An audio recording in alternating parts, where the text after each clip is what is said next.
Desde la dimensión política de la fe, es decir, con los pies en la tierra, queremos reflexionar sobre algunos hechos relevantes y sus consecuencias para la vida política local y regional. Cuando observamos hoy la crisis del capitalismo a nivel mundial, a sabiendas como lo enseñan algunos datos alarmantes, como ser que en el 2050 se estaría acabando el petróleo, así como también muchos recursos naturales no renovables, en el marco de un imperialismo norteamericano que se encuentra frente a una precipitada caída del dólar en el comercio mundial y otros tantos signos que dan cuenta de la decadencia del capitalismo, frente a este panorama, es una falacia ingenua pensar que los Estados Unidos no mira a América Latina como se dice, si pensamos solamente que en nuestro continente se conserva la mitad del agua del planeta y las mejores reservas de petróleo y minerales. En este contexto, entonces, mientras el entusiasmo narcotizante y patriotero de algunos que festejan el triunfo de Francisco I como si hubiéramos ganado el Mundial de Papas, el mapa geopolítico y estrategio del poder se reordena rápidamente hacia la consolidación de una fuerte ofensiva a fin de modificar la correlación de fuerzas en la disputa por la hegemonía de una Latinoamérica que lucha por su independencia. Nadie puede negar el peso que tiene la Iglesia Católica en materia de política internacional. Su trayectoria y supervivencia a través de todos los cambios culturales que experimentó en el mundo hacen de esta Iglesia una institución sagaz y maestra de la política, con una característica que el gran filósofo católico Jean Guiton definió diciendo: cambiar es una característica de la Iglesia Católica, pero siempre permanece igual, e incluso más semejante a sí misma. La Iglesia Católica cambia a fin de seguir siendo ella misma. En este sentido, podemos intuir y afirmar entonces que Francisco I no será más que la continuación de Benedicto XVI por otros medios incluso mucho más sutiles, pero que en las situaciones límites mostrará su verdadero rostro. Mientras tanto, en la algarabía maníaca y desenfrenada de tantos que festejan bajo la alucinada idea de que ahora la voz de América Latina se va a hacer oír en el Vaticano, la experiencia histórica nos marca todo lo contrario. No será sino la voz del Vaticano la que se hará oír en nuestra América Latina con más fuerza que nunca para intentar disciplinar a un continente en rebeldía. Una rebeldía que tiene raíces en la historia de las luchas populares y revolucionarias, en donde las mejores tradiciones latinoamericanas se han ido encarnando en los pueblos, madurando una nueva visión de la política y de la fe, siguiendo el legado de Jesús y su opción por los pobres. Quizás como nadie, en esta era el comandante Hugo Chávez ha encarnado esa poderosa síntesis, levantando las banderas de la revolución socialista y el mensaje del Evangelio. A esta poderosa marea popular que flamea en el continente se orienta esta ofensiva que viene y que ya está en marcha. Y para ello basta solo con observar los más de 30 cables publicados recientemente en Wikileaks que dan cuenta de cómo la CIA y la Santa Sede tienen su mirada puesta sobre la marcha de la teología de la liberación en América Latina y la amenaza que representa para ellos el surgimiento de una fe liberadora. Estamos asistiendo sin dudas a un reordenamiento político que nos trae los tristes recuerdos de la Santa Alianza entre Estados Unidos y el Vaticano. Ya Obama le dio su venia y felicitó a Francisco I, definiéndolo como el paladín de los pobres y los más vulnerables. Este paladín de los pobres es el ex arzobispo y ahora Papa Jorge Bergoglio, el militante de la Guardia de Hierro, definido por algunos de sus amigos como un enfermo de poder, el amigo de Macera, el entregador de sus compañeros, el denunciado por las abuelas de Plaza de Mayo, el blando con la dictadura y duros con las políticas sociales de este gobierno, ahora se viste con la piel de un cordero para ser el pobre de Asís. Pero nosotros, como dice San Pablo, no ignoramos sus maquinaciones. En su lenguaje seguramente hablará a favor de los pobres desde una aparente sensibilidad social, pero su voz será la voz de los intereses minoritarios de la derecha. El imperialismo tiene mucho miedo porque América está en pie y se ha echado a andar. Pero también son tiempos peligrosos porque siempre un imperio en decadencia, su capacidad de daño se torna mucho más agresiva y peligrosa con el fin de retener y reconquistar sus dominios perdidos. Para el imperio es intolerable que los pueblos conozcan el mensaje revolucionario de Cristo, que es buenas nuevas para los oprimidos y malas noticias para el opresor. Y nuestro hermano y comandante Chávez, que ha sido el profeta de estos tiempos, nos enseñó que el camino del Evangelio es el camino del socialismo. Y recordamos sus palabras de aquel 22 de junio del 2007 cuando dijo: Llamo a tomar el camino de la teología de la liberación y a que nos apartemos del camino de estos obispos que andan ya perdidos, que se perdieron. Se perdió esa cosecha, esos obispos que defienden a las clases poderosas, esos que forman parte de la misma corriente de la extrema derecha que defendió la dictadura de Pinochet, por ejemplo, o en la Argentina, no sé de cuántos tiranos que mataron gente, que torturaron, y ellos decían amén. Llamo a los verdaderos cristianos, a todos los verdaderos católicos, a la Iglesia católica, que no son solo los obispos, somos todos los que creemos de verdad en Cristo. Es la Iglesia de Cristo, es la Iglesia liberadora. Allá ellos, nosotros estamos por el camino de la teología de la liberación, que es el camino de la revolución con Cristo.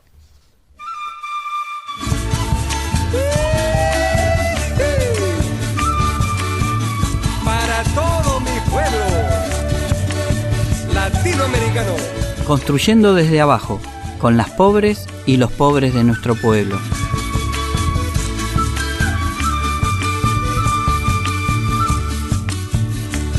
Caerán los que oprimían la esperanza de mi pueblo. Caerán los que comían su pan sin haber sudado. Caerán con la violencia que ellos mismos han buscado. Y se alzará mi pueblo como el sol sobre el sembrado.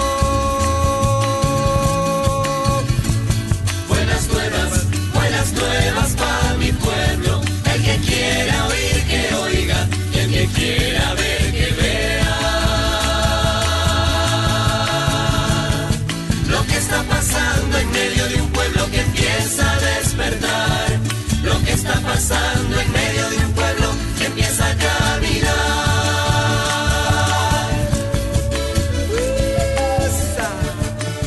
Un espacio de reflexión y debate, con los pies en la tierra. El programa del Colectivo de Teología de la Liberación, Pichi Meisegeyer. Ya no estés más encorvado, tu dolor se ha terminado. Mucho tiempo has esperado, tu momento ya ha llegado. En tu seno, pueblo mío, hay un Dios que se ha escondido y con fuerza ha levantado tu rostro adormecido. Buenas nuevas para mi pueblo. El que quiera oír que oiga, el que quiera ver que vea. Lo que está pasando en medio de un pueblo que empieza a despertar. Lo que está pasando en medio de un pueblo que empieza a caminar.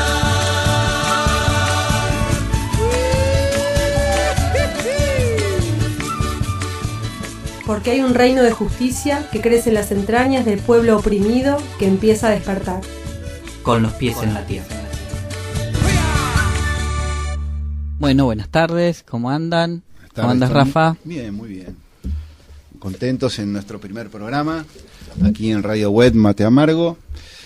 Y muy contentos, agradecidos por la posibilidad que tenemos de poder comunicarnos de manera más amplia con la gente, comentando la realidad política, nacional y regional desde nuestra visión cristiana, desde la teología de la liberación.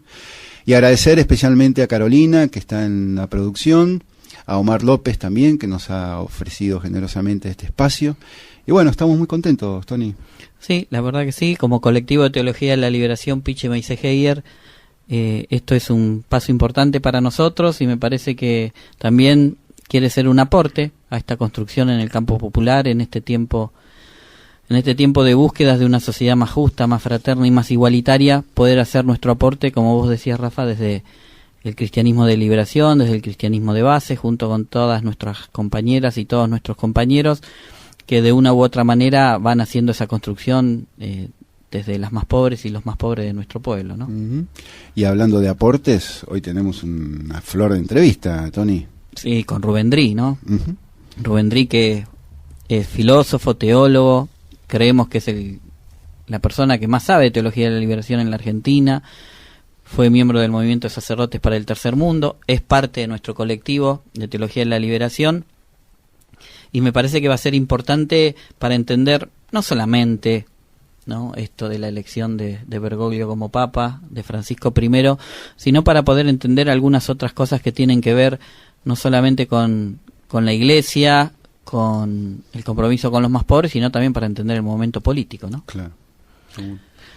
Así que me parece que está bueno que podamos entrevistar a Rubén y que lo podamos compartir con ustedes. Este programa va a salir todos los miércoles de 16 a 17 horas y va a ser repetido los domingos. Así que bueno, vamos a un cortecito y ya empezamos con los temas de este día. Con los pies en la tierra. Un espacio de reflexión y debate.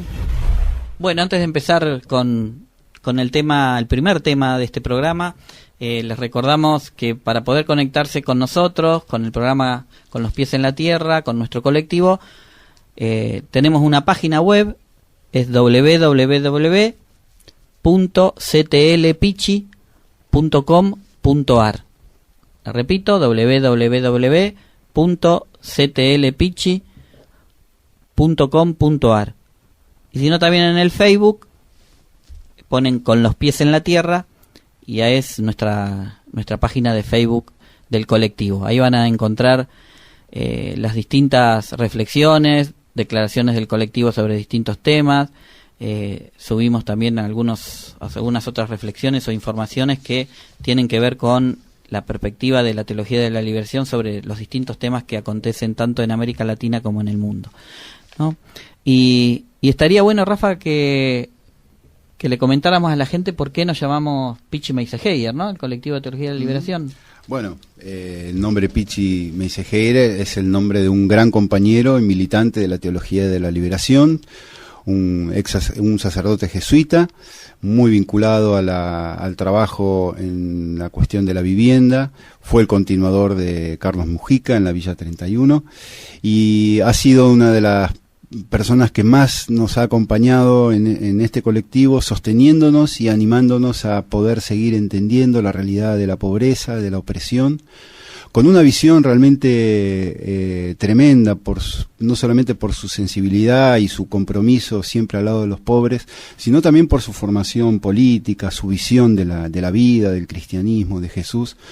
Creo que ha sido su paso por este mundo y en su última etapa acompañando a este colectivo ha sido un aporte invalorable que todavía nos dejó como esa llama encendida de seguir trabajando para transformar este mundo, ¿no? Sí, aparte, como él decía siempre, ¿no? Que lo que hagamos para transformar tiene que incidir en las causas, ¿no? Lo que hagamos para desterrar la pobreza o para trabajar en contra de esa pobreza, tenemos que tener actitudes o hacer cosas que incidan en las causas, ¿no? Para que no sea una simple caridad, sino que sea algo realmente transformador. Y esa frase de Pichi es una de las frases que nos guía y nos parece que desde este programa también podemos establecer principios, criterios que nos ayuden a todos y a todas a incidir en las causas, ¿no? Y creo que, bueno, fundamentalmente para entender cómo poder incidir en las causas hay una categoría que la tenemos que discriminar con mucha precisión y es la cuestión de la división de clases, ¿no es cierto? Porque la relación entre riqueza y pobreza no es casual, sino causal. Y el Evangelio nos ubica en perspectiva de clase para poder pensar cuáles son las razones de la opresión, de la injusticia, de la maldad en el mundo, ¿no? Y por qué tantas personas la están pasando mal en este mundo.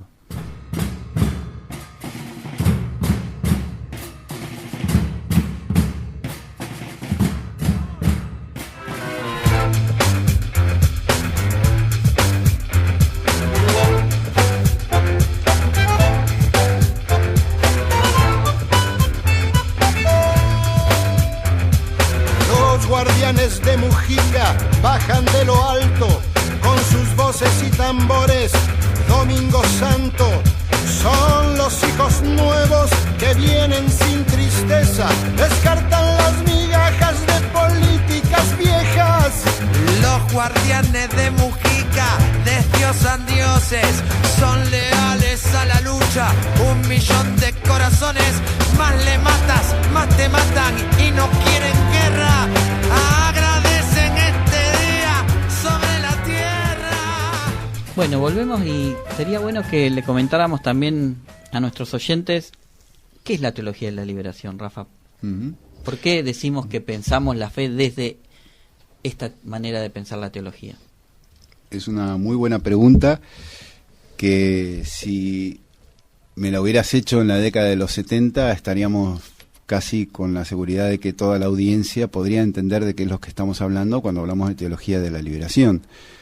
Pero hoy día hablar de teología de la liberación supone muchas cosas porque hay muchas teologías de la liberación, pero fundamentalmente lo que pienso es que la teología de la liberación es la forma en que nosotros denominamos lo que sería la vertiente revolucionaria de la fe cristiana, ¿no? Y digo vertiente porque el cristianismo también es una palabra que abarca muchas cosas y no sabemos bien de qué estamos hablando cuando hablamos de cristianismo. De manera que decir teología de la liberación es hablar de una praxis desde una vertiente, desde una tradición histórica, política, sociológica de la fe cristiana. Sí, aparte es importante, ¿no?, destacar que si hablamos de una teología de la liberación quiere decir que hay una teología de la dominación. Claro, obvio, por supuesto. ¿No? Y que esa teología de la dominación es aquella que nos ha marcado en la historia, ¿no?, que es con la que convivimos, con la que hemos crecido, los que de una u otra manera, bueno, yo en la Iglesia Católica, vos por ahí en otros grupos religiosos, como el Adventismo, ¿no? Sí, catolicismo y catolicismo también. Nos han marcado con una clave, ¿no?, de pensar a Dios como alguien que está arriba de nosotros, como alguien que domina la realidad, como alguien que tiene todo sabido desde siempre y para siempre, ¿no?, como alguien que tiene una voluntad que todos debemos cumplir, y se pierde esta idea o esta imagen, que es la imagen que dejó Jesús de el Dios que está en el pueblo, ¿no?, el Dios que camina, que está en el pobre, que está en los más pobres y que desde ellos va construyendo una sociedad distinta, ¿no? Claro, bueno, esta es una diferencia fundamental. La teología de la dominación habla de una verdad, de una iglesia, de un Dios. Para nosotros nada de esto es así, y desde la mirada del Evangelio, de la praxis de Jesús, Dios en realidad es la gran pregunta de la vida. Es aquello que nos interpela permanentemente no a cerrar las grandes preguntas de la vida, sino a buscar la verdad, pero de una manera creativa, porque la verdad no se obedece, la verdad se hace, y la verdad es un hacer, y ese hacer es un camino. Y ese camino tampoco es un camino de un humanismo abstracto que abraza al hombre con el amor más profundo para redimirlo, sino que es un amor que tiene una ubicación, según los evangelios, sociopolítica, en un lugar determinado, y son los pobres y los oprimidos de la tierra. Desde ese lugar es que nosotros pensamos a Dios en el encuentro con el otro, a la verdad como el encuentro con el otro para transformar la historia y ponernos en pie. Fundamentalmente, en esas coordenadas, el mensaje de Jesús es realmente un mensaje de liberación. En el otro sentido, es absolutamente represor y dominador, ¿no? Cuando uno cree que Dios está en un lugar, la verdad ya fue dicha y solo resta obedecerla, bueno, ya el sujeto queda anulado en su capacidad cognitiva de pensar, en su capacidad creativa de hacer y de transformar la historia. Por eso, valga la pena, en relación a lo que traes, Tony, en esta homilía, la primera homilía de Francisco I, que decía que el que no camina con la cruz no camina. Bueno, lógico. Para la teología de la dominación hay que caminar crucificado, o sea, no hay que pensar, porque ya está todo pensado. Y lo único que nos resta en este mundo es soportar las penurias de la vida, alimentándonos de promesas de otro mundo que vaya a saber de qué orden son, ¿no? Sí, y no trabajar y construir acá esa liberación que nos haga verdaderamente libres y que nos haga verdaderamente fraternos y verdaderamente humanos, ¿no? Bueno, por eso me parece que para que vayamos entendiendo por dónde va a ir nuestro programa o cuáles van a ser los criterios que nos van a guiar o que vamos a tratar de tener siempre en alto y presentes para poder ir analizando los distintos temas y los distintos tópicos de nuestra sociedad, ¿no?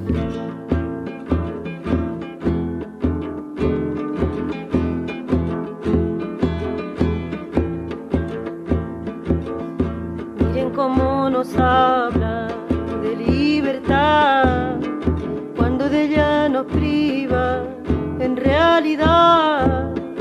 Miren cómo pregona tranquilidad, cuando nos atormenta la autoridad.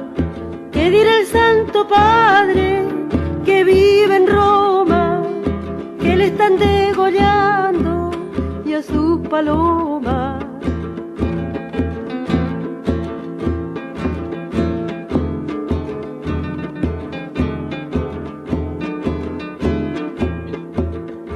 Miren cómo nos hablan del paraíso, cuando nos llueven balas como granizo.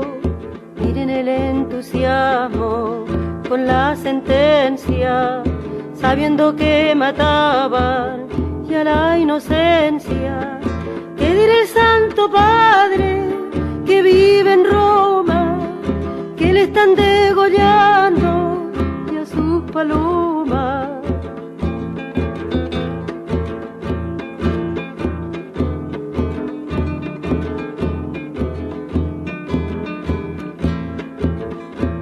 Que oficia la muerte como un verdugo, tranquilo está tomando su desayuno.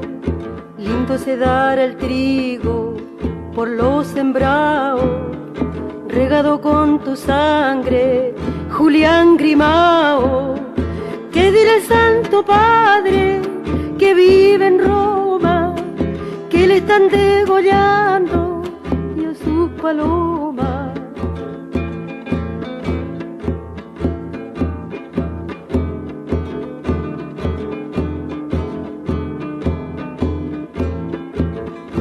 Entre más injusticia, señor fiscal, más fuerza tiene mi alma para cantar.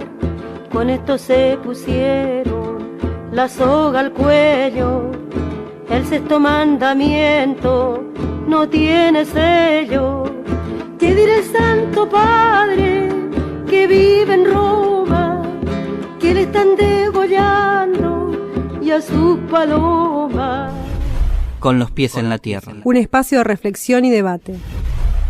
Estamos acá con nuestro compañero Rubén Dri, filósofo, teólogo, miembro de nuestro colectivo de Teología de la Liberación, Pichi Meisegeyer, y también es titular de la Cátedra de Sociología de la Religión de la UBA, y bueno, ex sacerdote del Tercer Mundo.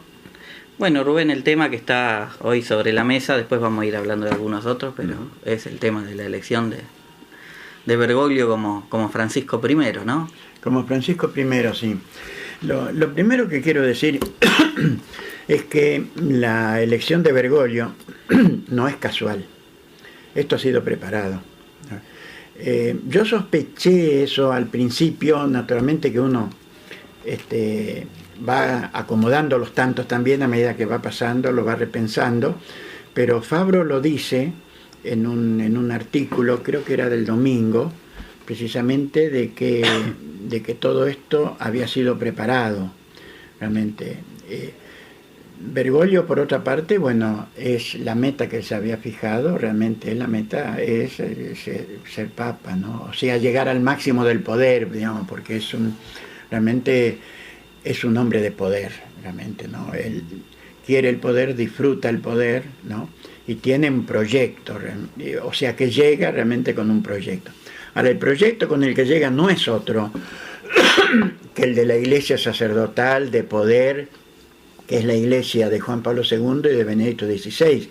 No es la iglesia que podría haber surgido a partir del Concilio Vaticano II, esa iglesia, esa apertura. Pero esta iglesia que fueron trabajando entre el polaco Wojtyla y el alemán Ratzinger, es una iglesia que tiene una podredumbre de base muy fuerte, tanto que el proyecto que tenía Benedicto XVI de recluir a la iglesia en un núcleo duro, realmente de principios intransigentes, que fuese finalmente convocante también para almas intransigentes, ¿no es cierto?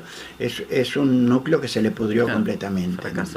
Y entonces, ahí yo sí creo que a Benedicto XVI no le daban las fuerzas.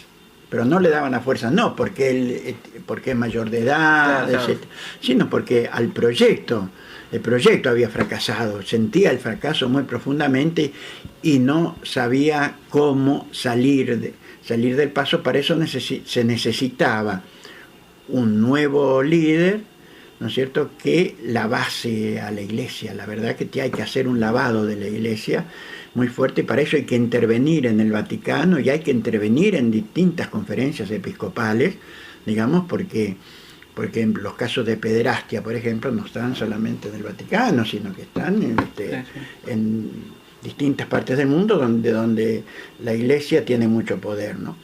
Entonces, está todo ese problema del chantaje sexual, etcétera, pero todo el problema de la mafia, el problema del IOR, el problema económico, o sea, el Vaticano como un paraíso fiscal, un lugar de lavado de dinero, digamos, todo eso que ha salido, que actualmente ya se conoce, ¿no es cierto?, necesita una mano, sí, una mano fuerte, inteligente, ¿no?, que sepa capaz de maniobrar, que a su vez haga negociaciones, porque necesitará apoyarse en determinadas fuerzas para liquidar a otras fuerzas, ¿no?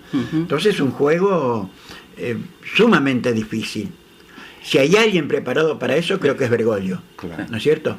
Pero eso no quiere decir que vaya a triunfar. Eso no lo sé, no soy profeta, ¿viste? Claro. Eso habrá que ver después cómo le va en esa tarea, ¿no? Ni tampoco implica que eso sea una revolución dentro de la iglesia. No es ninguna revolución, al contrario, es finalmente poder asentar este proyecto de iglesia, ¿viste, no?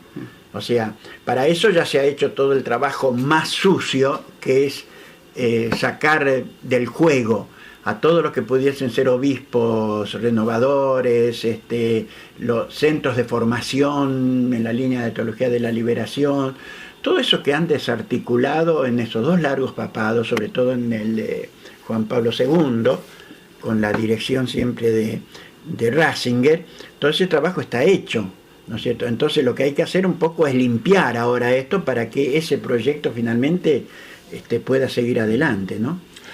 Ahora, en ese juego de fuerzas, sabemos que Bergoglio, como vos lo definís y como también lo definía el padre Pichi, un hombre habilísimo, ¿no?, del otro lado de la cancha, sacándolo a Bergoglio, ¿a qué obedecen todas estas declaraciones o suerte de benevolencia hacia la figura de Francisco I por parte no solamente de los mandatarios latinoamericanos, sino también por teólogos de reconocida trayectoria dentro de la teología de la liberación? La pregunta concreta es, ¿a qué obedece? ¿A una estrategia política en función de comprometerlo y apretarlo al Papa para que vaya en cierta línea? ¿O es una lectura apresurada por falta de desconocimiento o alguna otra razón?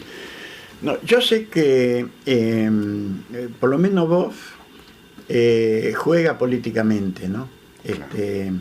Eso incluso recuerdo cuando el juicio que le hacen a vos, yo estaba en México y hablé con uno de los discípulos de vos, y muy conocedor de vos, en que yo le planteaba, ¿para qué se va vos, ¿no es cierto?, a disputar allá en el Vaticano cuando sabe que lo van a condenar? O sea, entonces él me dijo, no, él piensa que la lucha hay que darla, ¿no es cierto?, que es una lucha política, que esa lucha hay que darla, y por eso él va, ¿no es cierto?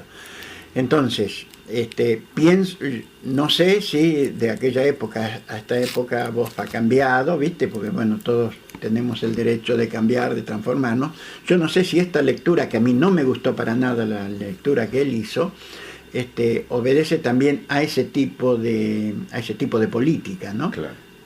O si realmente él espera o cree que Bergoglio puede ser un Francisco de Asís, ¿no?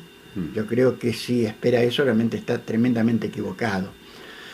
Después creo que cuando se le pregunta sobre el compromiso de Bergoglio con el secuestro aquí de los dos jesuitas, de Yalix y Llorio, entonces él dice, bueno, que no se había probado absolutamente nada, que no se ha investigado, y él se fiaba también del juicio de Pérez Esquivel, ¿no es cierto? De manera que prácticamente lo disculpaba, lo absolvía, ¿no?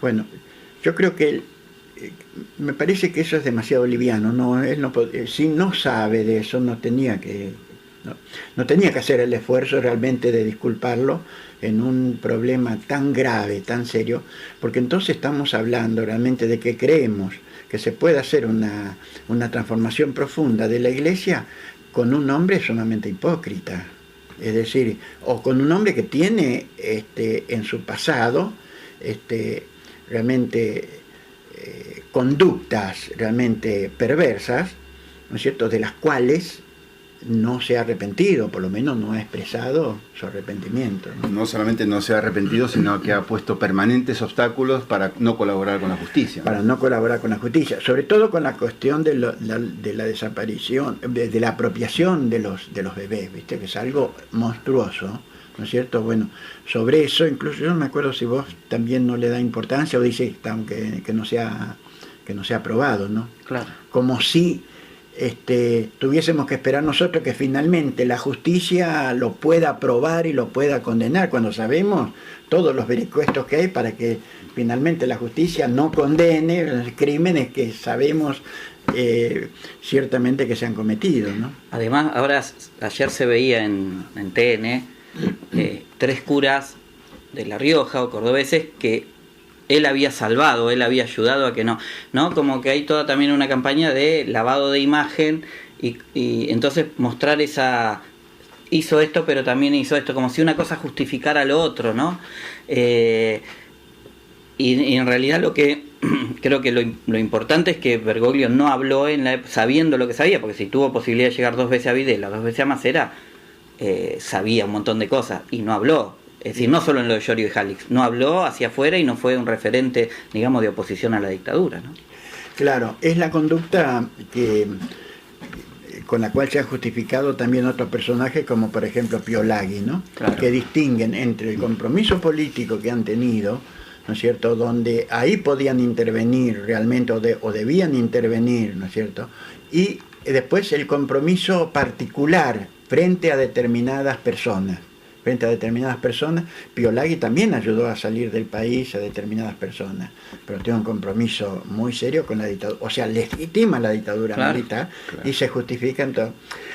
Que es algo parecido a lo que él hace con respecto, y ahí me parece que hay un punto clave, con respecto a la cuestión de los pobres. A ver, sí, ahí vamos a ir. Él tiene, él tiene un compromiso social. Él lo ha expresado, él ha protegido a los curas villeros, ¿no es cierto?, ha hablado de la pobreza, le preocupa solucionar este problema, pero solucionar este problema de una manera apolítica, y por otra parte que lo resuelva la Iglesia, ¿no es cierto? Porque la Iglesia, los pobres son de la Iglesia, la Iglesia de los pobres son de la Iglesia. La Iglesia tiene que resolverlo con la caridad, Cáritas y lo demás, quien tiene que resolver ese problema. Y por lo tanto se opone a proyectos políticos que realmente lo resuelvan produciendo transformaciones profundas, que eso solamente se pueden hacer con proyectos políticos. Pero esto coloca entonces al Estado por sobre la Iglesia y no al revés de lo que él quiere, que la Iglesia está sobre el Estado. O sea, que es una doctrina elaborada allá por Gelasio I en el siglo V, y eso Benedicto XVI lo citaba a Gelasio I precisamente, ¿no? Que es la auctoritas propia de la tiene el poder religioso, que es el que debe dirigir al poder político, ¿no? O sea que lo que estaría en disputa es el consenso de las masas sobre qué proyectos se van a liberar los pobres, y desde la Iglesia o desde su propia praxis, ¿no? Por eso va a ser la lucha aquí con los movimientos populares, ¿no? Es decir, con el chavismo, claro, con el correísmo, con los de Correa, con los de Evo Evo Morales, ¿no es cierto?, y con el kirchnerismo, que seguirá la lucha de otra manera, ¿viste? ¿No? O sea, o de la misma manera, pero siempre una lucha, no yendo al choque directo, por ahí alguna vez podrá ir al choque directo, sino haciendo una captación realmente de voluntades, ¿no es cierto?, creando otro tipo de consenso, o sea, peleando, lo que vos decías, peleando realmente el consenso o el sentido común, ¿no es cierto? Bueno, estamos, como decíamos, con Rubén Drí, filósofo y teólogo, y bueno, enseguida volvemos con él. Hay hombres con palabras vencidas, otros con palabras libertarias. Mate amargo para el pueblo que habla y se escucha. Yo era un trovador en La Habana, filántropo de los basureros, y me pasé las noches y el alba negra cantando solo para extranjeros. La moneda con que me pagaban no cabía en ningún monedero. Por eso cuando me registraban, baby, no podían encontrarme dinero. Bueno, seguimos acá con nuestro compañero y amigo Rubén Drí. Vos estabas planteando recién lo de los pobres, ¿no? ¿Qué quiere decir Bergoglio cuando habla de una iglesia pobre y para los pobres? ¿Podemos decir que él esté empezando a disputar el discurso, esta disputa simbólica, esta disputa cultural que creemos que va a dar fuertemente en América Latina? Sí, no, sin duda que él ya ha comenzado esa disputa. Por otra parte, es un terreno propio de Bergoglio, ¿no? Digamos, pelear el sentido común. O sea, hay que conformar un determinado sentido común en el cual quien dirija la opinión pública, quien dirija la política, sea la iglesia, ¿no? Digamos, aquí aparece esto con muchísima claridad, ¿no? Hay un hecho, iba a decir muy conocido, pero que no era muy conocido, yo no lo conocía, ¿no? Que lo relata Washington Uranga, la dificultad que había en el diálogo entre Néstor Kirchner y Bergoglio, y después Cristina y Bergoglio. Narra Uranga que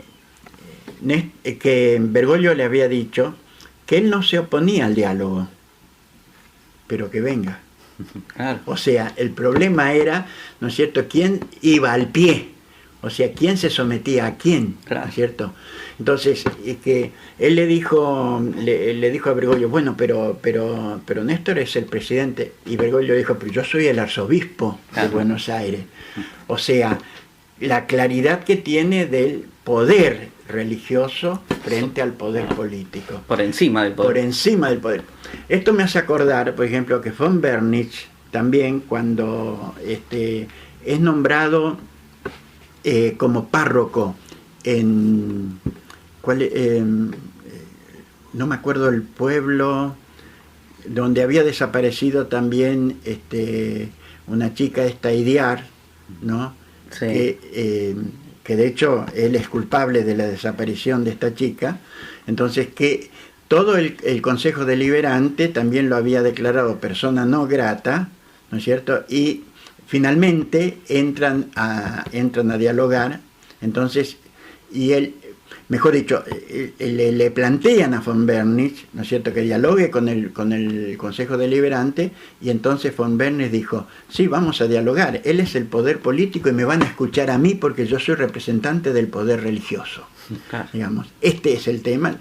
Para Bergoglio es fundamental el poder religioso, el poder de la Iglesia, ¿no es cierto?, que está por sobre el poder del Estado, naturalmente. Y por eso la disputa, naturalmente, del consenso, del lenguaje, del sentido común, ¿no es cierto?, la disputa ideológica, es una disputa fundamental que ya la comenzó a dar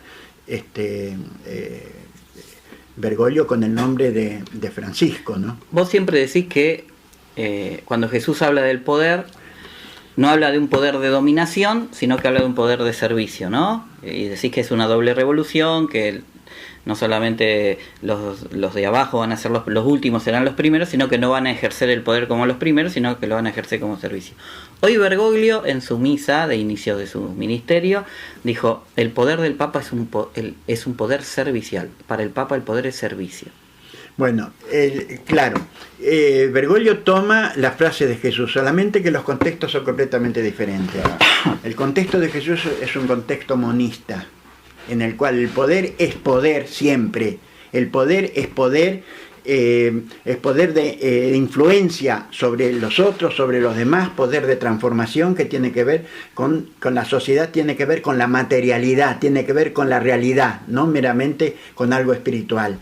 Mientras que el contexto en el que habla siempre la Iglesia, en el que habla Bergoglio, es un contexto dualista, en el cual el Papa, con el máximo poder, se transforma en el siervo de los siervos de Dios. Es decir, el servidor de los servidores de Dios, ¿no es cierto? Servidor espiritual, pero materialmente ejerce otro tipo de poder, ¿no?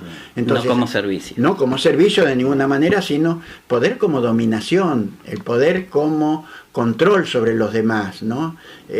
Un verdadero poder de dominación, ¿no? Entonces, y hay que aparece como, ese poder de dominación a su vez aparece como servicio, ¿viste?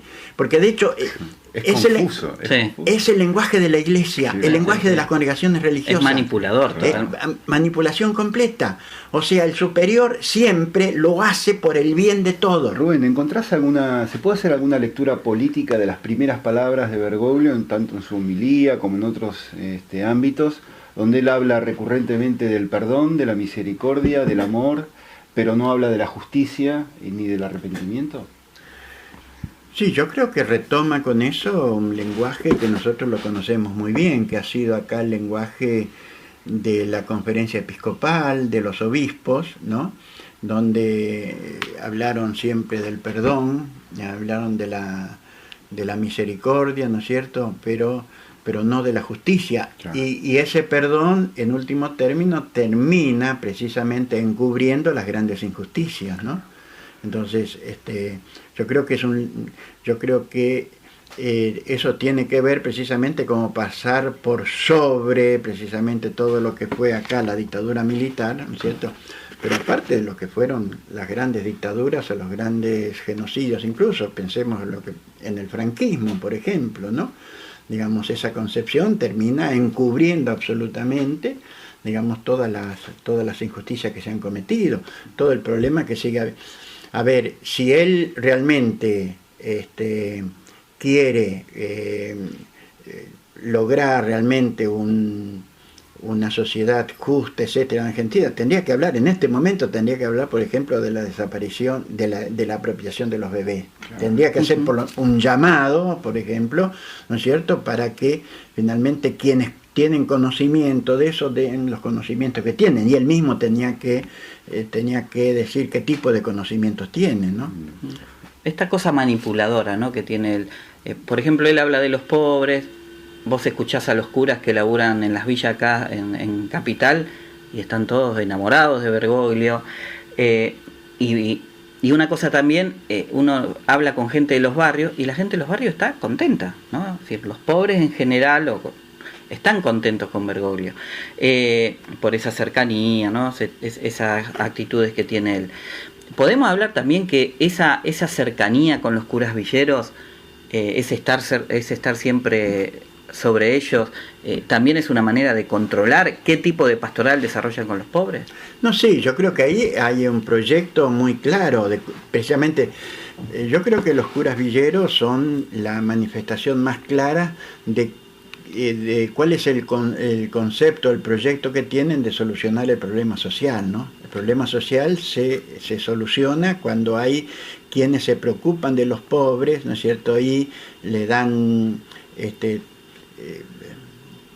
van solucionando los problemas, pero no produciendo verdaderas transformaciones o enfrentando precisamente a los grandes intereses que hace precisamente que esos pobres sean pobres, ¿viste? Claro. ¿No? Que las villas sigan siendo villas, ¿no? Entonces, viene a ser la solución de la Madre Teresa de Calcuta, que para mí es el ejemplo más clarísimo, ¿no es cierto? El capitalismo desearía tener unas 500.000 madres de Calcuta, ¿no es cierto?, que les solucionase los problemas que va, digamos, la miseria que va creando continuamente el mismo sistema. Claro. ¿Por qué? Porque esa manera de solucionar el problema no cuestiona la raíz de que existan esos problemas, ¿viste? Que necesariamente es política. Por eso decía, él quiere, digamos, su proyecto es solucionar los problemas de una manera apolítica. ¿Qué es una política? Es una política que quiere solucionarlo de una manera apolítica, en el sentido de que está en contra de proyectos que tienen que ver con el Estado, con instrumentos realmente políticos, ¿no es cierto? Y que se lo soluciona con la dádiva, de hecho, en último término, con la limosna, ¿no? Que es una concepción tradicional en la Iglesia, ¿no? Es interesante la figura que traes de Teresa de Calcuta, ¿no? Porque era, como vos bien decís, el paradigma de la bondad, de la misericordia, y sin embargo, por detrás de esa imagen, porque además está demostrado y documentado, las relaciones que Teresa de Calcuta tenía con la familia Duvalier de Haití, ¿no? Manejos oscuros del dinero, y realmente todas su obra en el mundo eran realmente morideros, donde la gente para lo único que llegaba era para morir, y a través de un camino de santidad, porque Teresa de Calcuta creía en esto de la teología del sufrimiento, ¿no? Hay similitudes con la teología de Bergoglio, ¿no? También en ese sentido, pensando en que la figura de Francisco de Asís también ha sido lavada de su naturaleza política, de su forma de enfrentar al poder en el contexto en el que él vivía también, ¿no? Sí, está muy bien retomar la figura de Francisco de Asís. Claro. Francisco de Asís es el emergente de todo un movimiento antifeudal, antieclesiástico, en la medida en que la Iglesia estaba completamente comprometida con el feudalismo, en el momento del máximo poder feudal de la Iglesia, que era Inocencio III. Inocencio III ha sido realmente el papa con mayor poder que ha existido en la historia, que dominaba prácticamente toda la política europea, que era el centro de la política mundial, ¿no? Francisco de Asís tiene la idea, su proyecto es vivir el Evangelio plenamente, y para eso tiene que vivir fuera de las estructuras feudales, o sea, de las estructuras eclesiásticas, que eran también estructuras feudales. Él se vio obligado, naturalmente, lo llama Inocencio III, él tiene que hablar, ¿no es cierto? Él no acepta prácticamente esas reglas y termina fuera de la misma orden que surge de su práctica. Es decir, a él se le impone la orden, él quiere vivir fuera de eso, ¿no? Porque su concepción de iglesia era una concepción que chocaba totalmente con la iglesia feudal, ¿no? Entonces, yo creo que la inspiración de Francisco debiera ser, si se quiere tomar en serio la inspiración de Francisco, es una iglesia popular. Claro. Una iglesia popular es una iglesia que tiene que echar abajo el Vaticano. Sí, en el Vaticano no puede existir ese tipo de iglesia para nada. Claro. Por eso yo digo, lo que va a hacer Bergoglio es el bombero, digamos así, de esta iglesia, ¿no es cierto? Lavar esta iglesia para que esta iglesia pueda funcionar, porque así como está no puede funcionar. Ese es el problema que tiene, ¿no? Claro, la tiene que hacer ahora no funciona, la tiene que hacer funcionar. Y para eso tiene que darle un barniz franciscano. Eso quisiera decirle yo a vos, ¿viste? Sí. El barniz franciscano realmente es para que esta iglesia funcione, pero la misma iglesia, ¿no es cierto?, que lo condenó a él, que desarticuló todo el movimiento liberador, etcétera, que había surgido con muchísima fuerza en el seno de la iglesia, ¿no? Rubén, ¿vos qué pensás qué implicancias va a tener esto en el país? Hemos escuchado declaraciones de compañeros y compañeras del movimiento nacional y popular contradictorias. Tuvo el encuentro Cristina con con Francisco, que fue un encuentro ameno. ¿Qué consecuencias? En las redes sociales ya se habla de Bergoglio como el gran opositor, el que va a ayudar a derrocar a la dictadora. ¿Qué te pensás vos que viene en cuanto a la relación, a lo que puede influir este papado en la Argentina, ¿no? Yo creo que nosotros nos equivocamos completamente en el análisis si no entendemos que el problema es político y que tanto Cristina como Bergoglio son grandes actores políticos, grandes líderes políticos, ¿no es cierto? Que Francisco I, no sea papa y por lo tanto sea un líder religioso, no quiere decir que no sea político, es todo lo contrario. De manera que como políticos, a su vez, manejan determinados discursos, hacen determinados gestos que hay que reinterpretarlos porque nunca dicen las cosas directamente. En política, digamos, todo se maneja tratando de hacer caer al otro realmente en el propio juego. Es un tema de toma y daca, pero es un problema de juego de lenguaje, juego de gestos, juego de fuerzas, ¿no? Y entonces, como son dos líderes que sin duda alguna tienen mucha influencia, entonces hay que comenzar a leer los gestos, los símbolos, los mensajes que van dando, ¿no? El encuentro de Cristina con Bergoglio en el Vaticano es un encuentro que naturalmente no deja de sorprender, pero si inmediatamente uno se da cuenta que son dos políticos, uno no se puede extrañar demasiado.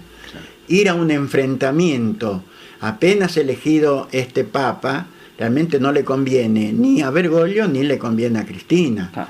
Digamos, lo que les convenía a los dos es precisamente hacer un encuentro donde muestren una relación amigable. Yo creo que eso es lo que ellos han mostrado, una relación amigable, que pueden convivir. Eso es fundamental, ¿no es cierto? Después, cada uno reinterpretará a su vez los mensajes. Cuando Bergoglio hable de la patria grande, yo no puedo de ninguna manera reinterpretar esto de la patria grande sin tener en cuenta qué es lo que ha pensado hasta este momento Bergoglio y qué es lo que ha hecho con la patria grande que se está formando. Entonces, si yo me trago ese mensaje inmediatamente de que él en efecto piensa en la patria grande como la estamos pensando nosotros, realmente una nueva realidad, realmente donde todas nuestras naciones conformen una especie de confederación de sociedades socialistas o cercanas al socialismo, donde se solucionen los problemas sociales fundamentales, el problema de dominación, nos estamos equivocando completamente, porque sin duda que Bergoglio no está pensando eso. Bergoglio está pensando en el consenso, digamos así, pero en el cual naturalmente los movimientos populares que están haciendo transformaciones profundas tienen que ser sustituidos por otros movimientos, por otros regímenes políticos más cercanos al liberalismo, ¿no? Está pensando en otra cosa. Rubén, en el marco de la crisis capitalista a nivel mundial, donde nos encontramos que quizás por primera vez, no soy economista, tengamos una crisis donde se dan los centros de poder y no en Latinoamérica como ha ocurrido otras veces, si es posible hacer una lectura de todo este cambio de escenario, teniendo en cuenta que Obama le dio una venia a Francisco I, digo, pensando en esto de la Santa Alianza, que alguna vez fue una realidad, y si esto podría darse nuevamente, seguramente en otros términos. Pero... No, sin duda que creo que hay un artículo de Gubar, me parece, ¿no es cierto? Que miras al sur del domingo. Sí, pero no, que sale hoy. Donde él dice que sin duda Bergoglio tiene la aprobación de Estados Unidos, del Pentágono, ¿no? Que hay de hecho, un trabajo que hizo Piolaghi, cuando Piolaghi cuando terminó la representación papal acá, fue trasladado, fue ascendido precisamente a Norteamérica, donde fue nuncio apostólico en Norteamérica, donde hizo precisamente un acuerdo entre el poder norteamericano con el papado, ¿no es cierto? Y donde el Papa todos los días recibe el informe elaborado por el Pentágono, ¿no es cierto?, sobre la situación mundial, ¿no? Entonces, sin duda que esta elección de Bergoglio tiene que ver precisamente con esta situación de que habla Rafael, ¿no? De que en este momento de tanta crisis del neoliberalismo, Latinoamérica se presenta como una región emergente, una región de grandes potencialidades, y sin duda que el capitalismo está mirando precisamente en América Latina para su propia salvación, y por lo tanto la elección de un líder latinoamericano que vaya al papado tiene que ser una jugada importante también del imperio, una jugada importante del capitalismo, ¿no? Por eso la renuncia de Benedicto XVI hay que leerla también en ese contexto, el contexto también de la crisis neoliberal, porque el proyecto de Iglesia está muy unido al proyecto del capital, al proyecto neoliberal. Es un fracaso común, digamos. Claro, Juan Pablo II y Benedicto XVI fueron actores importantísimos en la implementación del proyecto neoliberal, que ahora muestra todo su fracaso, ¿no es cierto? Y entonces, ¿cómo se lo salva? Creo que es absolutamente coincido, Rubén, y además, no sé si has tenido oportunidad de leerlos. Yo lo leí por un artículo que salió por internet sobre los más de 30 cables de Wikileaks, donde de toda la década del 2000 se ha estado examinando el comportamiento de los arzobispos en toda América Latina en cuanto a su relación con la teología de la liberación, de modo que ni el Vaticano ni los Estados Unidos ha dejado de estar observando la marcha de la teología de la liberación en América Latina.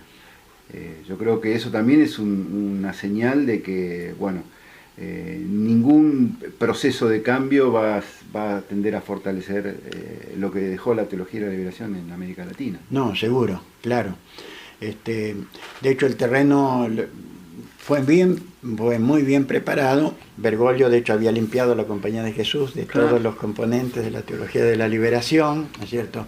Por eso que el enemigo viene a ser la solución política del problema de los pobres. Y la teología de la liberación precisamente estaba en que esa solución no era precisamente la solución de la caridad, sino que era la solución de una revolución profunda, o sea, era la solución política. Atacar, ¿no?, las causas.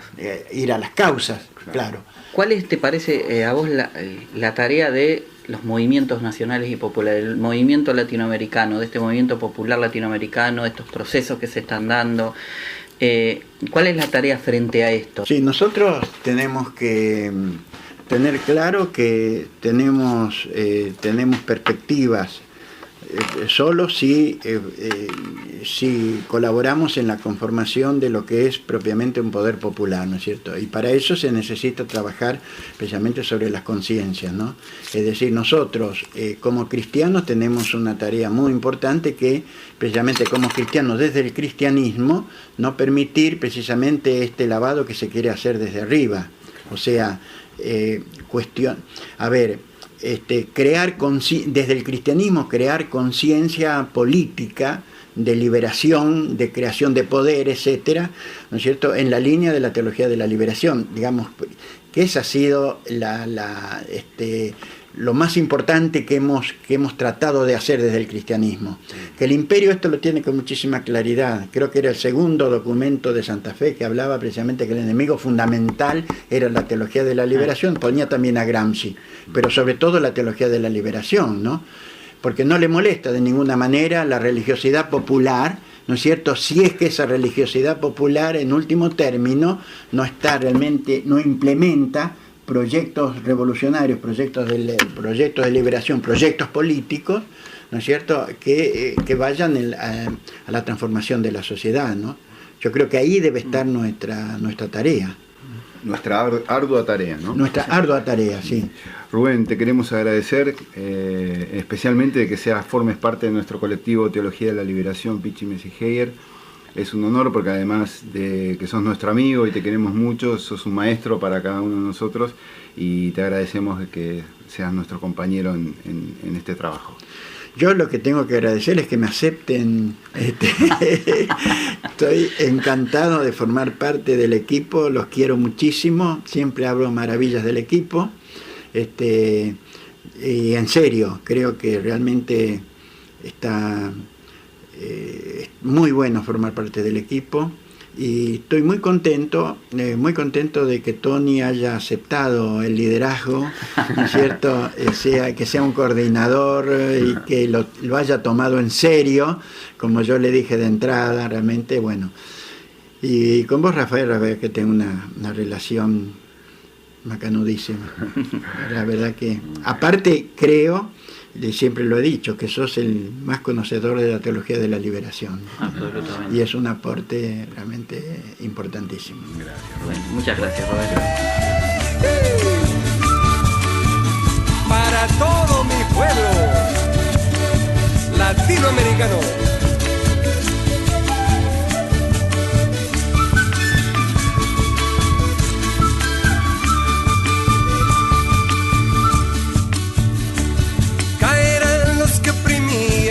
La esperanza de mi pueblo, caerán los que comían su pan sin haber sudado, caerán con la violencia que ellos mismos han buscado y se alzará mi pueblo como el sol sobre el sendero.